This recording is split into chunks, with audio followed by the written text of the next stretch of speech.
Comme j'ai la fâcheuse tendance à m'intéresser à des sujets plutôt glauques, j'avais envie de partager quelques recherches avec toi. On va commencer avec un classique dans le milieu de la psychiatrie, le syndrome de Cotard.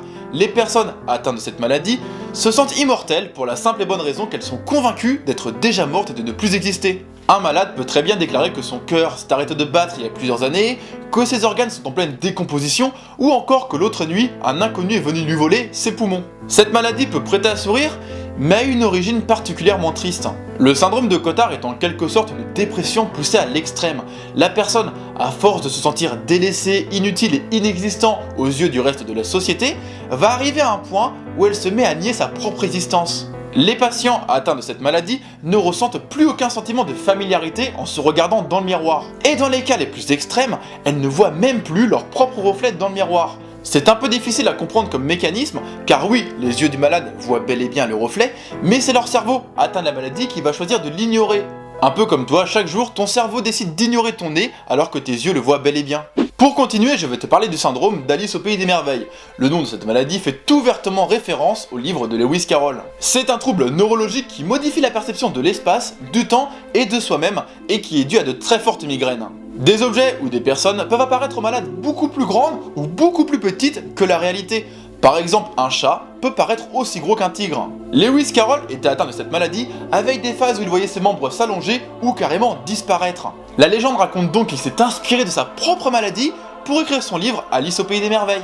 On va maintenant passer à une maladie aussi intéressante que troublante, le syndrome de la main étrangère. Comme son nom l'indique, une main, enfin un bras plus précisément du malade, agit de manière totalement indépendante. Cette maladie, très peu répandue, une dizaine de personnes à travers le monde, n'est pas le résultat d'un bras possédé par un démon, mais d'un problème de cloisonnement entre l'hémisphère gauche et l'hémisphère droit du cerveau. La main peut très bien agir à l'opposé de la volonté du malade, par exemple jeter une cigarette qui vient d'être allumée, ou encore déboutonner une chemise en public, mais ça ce sont les effets secondaires pas si graves.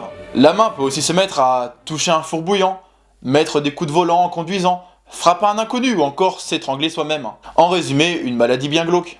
Passons au syndrome de réponse. Oui, comme la princesse, car on va parler de cheveux. Certaines personnes, en période de stress, peuvent s'arracher les sourcils, mais les personnes atteintes de syndrome de réponse s'arrachent les cils, les sourcils et les cheveux en grosse quantité pour ensuite les avaler, ce qui peut, bien entendu, poser certains problèmes d'un point de vue digestif. Aux États-Unis, une femme s'est fait opérer d'urgence car elle avait 2 boules de cheveux dans l'estomac qui bloquaient son intestin, dont une des 2 boules qui était aussi grosse qu'un melon. Le plus étonnant avec ce syndrome, c'est que 80% des malades ont moins de 20 ans et surtout une très grosse partie ont même moins de 10 ans.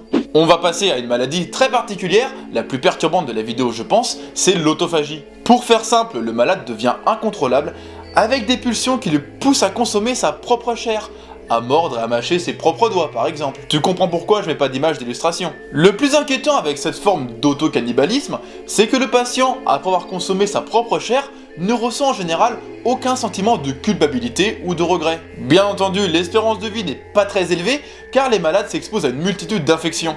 Petit syndrome bonus car il est très insolite, on va parler du syndrome de Paris. On considère qu'une dizaine de Japonais en souffrent chaque année. Cette maladie résulte d'une très grosse déception vis-à-vis de leur voyage à Paris, dû notamment au décalage entre l'image qu'ils s'étaient faite de la ville et la réalité.